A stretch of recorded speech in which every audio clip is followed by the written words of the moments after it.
Hey, welcome back, Team Starlight. We have round two at WildCardCyclone, with Z on the left playing his Diva hero, and Corey on the right playing Frog Monarchs. What's up, Declan? Yo, yo, we've got Z on his signature deck, always with this beautiful, beautiful Starlight Strato searching this malicious, setting one back row, out two back row, passing to Corey. We got the Soul Exchange with the Thestalos. It's gonna eat the bottomless, but he's gonna rip a card from his hand. Praying he hits the malicious. Let's see. Oh, Oh, but hits that's Necro. yeah, That's so that's just good. as good. Yeah, the Monarch is going to get banished because we did do that. And now we've got Bubble Man, it looks like, an E-Call. Is it dead? Do we even play anything? We could search with that E-Call? Otherwise, we probably would have played it. Oh my god, another Solex Thestalos? Is he gonna hit the Mally this time? Oh my god. That's crazy. He is getting in for Oh, burn damage though, so I guess that's pretty good. but thank you very much for setting up our Mally, because... Oh wait, I thought we were going to do something with that, but it looks like he is just setting up defense. Oh geez, this does not feel good. We're gonna wing blast the Monarch, I'm assuming in battle phase. Corey's then just gonna set and now tribute for that Monarch. But we have no hand, so at least that's something? Wow. 3 Thestalos coming down. Did we even need to like use our Mally like at all in this whole sequence if our plan was to like deal with the Thestalos anyway? I feel like we didn't need to, but I mean, if you're down, you just don't want to draw that Mally.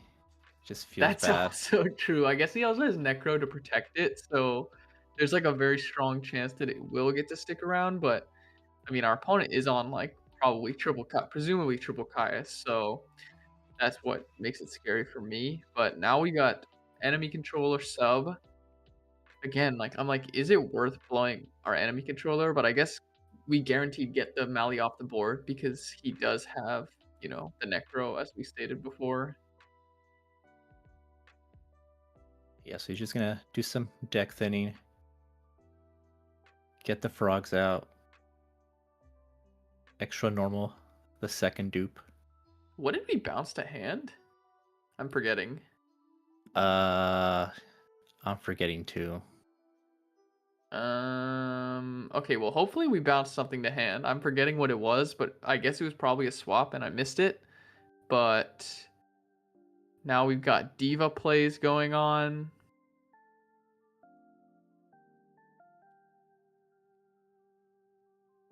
Yeah, he has a lot of back row, so yep. I was about to say maybe he has a return, and there it is. And a Minecon. Wow. Going for the Mistworm? Was that a level 9? Correct. Yeah, Miss Worm putting back everything. And Oh, Dad, oh my goodness, is this game Fader? Whoa. I love it. I love Z's style of going all in, no fear, every time. I mean, you kind of just have to in that situation. I'm pretty sure this was just game. I'm like, can't, I think it's a bit over enough to do game. Kind of lazy to do the math right now, but I'm pretty sure that would have been enough. End phase, we're going to snipe the scapegoat. That might be huge because now we get to dad, banish, target the back row. It's mirror force. We're going to resolve future fusion, giving ourselves an additional dark that we're going to banish the set monster. And is this game? Wow. Wow, what a comeback from Z. It seemed like he was gonna lose this game from the very beginning, and he just crawled his way back. Yeah, I like going all in there like he did. The Fader was very scary. If he had, Econ Caius, anything of that nature, he was looking down bad, but it worked out this time. Now we've got just a set monster, and looks like I do see the dreaded Gilman in Z's hand. A one of brick, but Z's gaining 2,000 life points with those upstarts. Got the end face Interesting. Phoenix Wing. I like that. Now we get to flip that Gilman that we set. Whoa, and then summon the Malicious, summon a Diva. Potentially go for Dark End, I might imagine here. Yep. Dark End, no effect. Just to play around Gores, I guess. Oh, and yep, there is the Gores.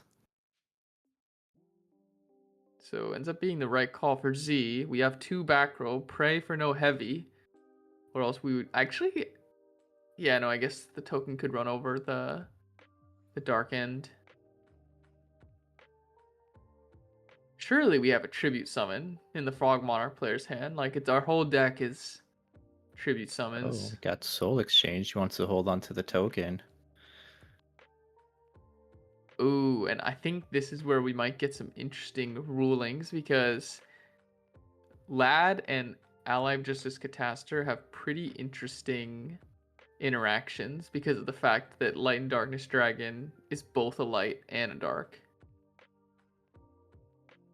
So we're going to attack the monster and the defense position token, and Lad negates our effect so that we just kind of clank into it and take some damage.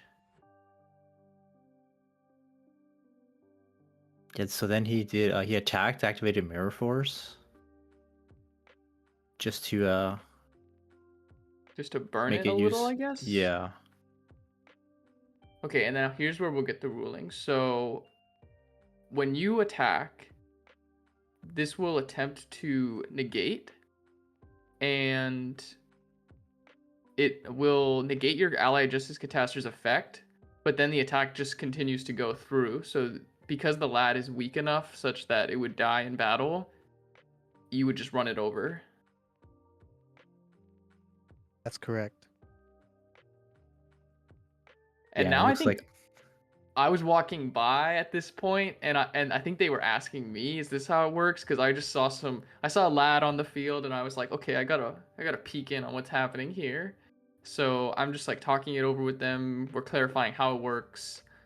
So it would go down to 1300 in this case because it already has 2 counters on it.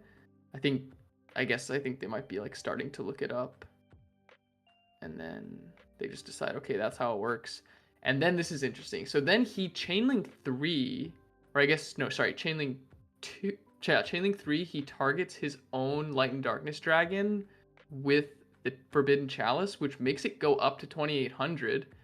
But then it negates the fact that it would negate Ally of Justice Catastor's effect. So then it just dies and blows up his own board. oh yeah, that's unfortunate. I think I remember that. I think he thought it was treated as dark, but it's treated as both as a light and dark.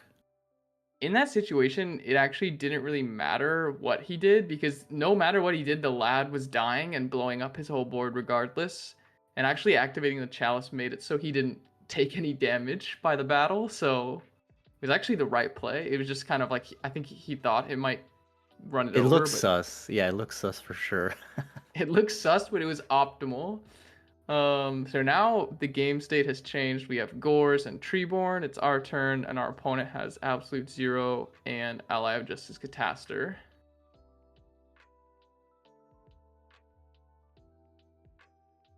Yeah, what are we doing? Do we okay, we got a swap. Probably just run over the Catastor here. Whoa! Oh. I did not see that coming. Triple tributing, taking our opponent's Absolute Zero. Pray for no back row, but oh wait, he's not going to attack. Oh wow, MST. I can't say I've ever seen that. He MSTs his opponent's Absolute Zero that's equipped, which then blows When it up triggers? his field. Wow. I didn't I know don't that's know. how it worked. I need to read Absolute Zero. I think that seems right, but I've never seen that interaction ever. That's crazy. We got another Miracle Fusion coming down. Just summoning Diva raw just to run over that Treeborn. That doesn't seem worth it because it's just going to come back next turn.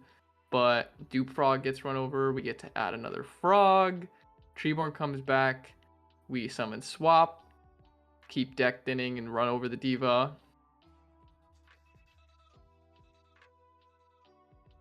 Yeah, no Monarchs coming down this game.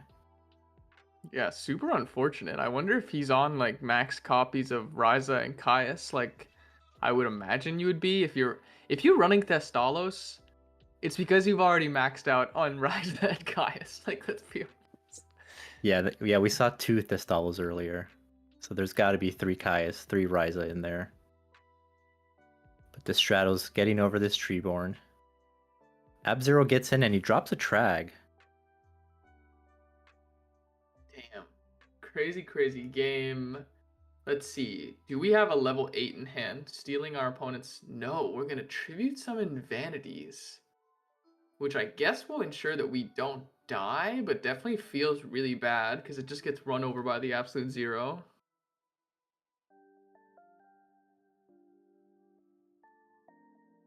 Yeah, even a Monarch feels bad when you're this low in life. Oh, but we got Super Poly. It's gonna clear the board, both boards. Damn, but Z's set was Necro Gardna, so that doesn't even feel that bad for him. He's probably okay with that trade. He's just gonna T set and pass. And then Corey passes, then he summons Sangan attacks. He's forced to Fader. So we're just still walling up. Like, where are our Caiuses? Do we play Caius in this deck? Z's seeing Caius before we're seeing it. Yeah, and then he gets a Plex spreaded with this Sangan.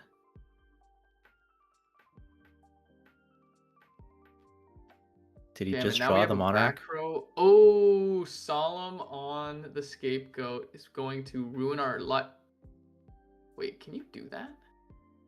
No, you can't. You can't. Yeah, and you can. I don't know Oh how they no. sequenced it, but yeah, So that he attack would have. responded exactly. He responded with this Scapegoat on attack declaration, and if you solemn that, the attack just goes through. Yeah, we'll see if that matters because a Monarch could change the game now for Corey. I didn't even mention that Z's got the spicy tech Snipe Hunter, and that's gonna win him the game. GG.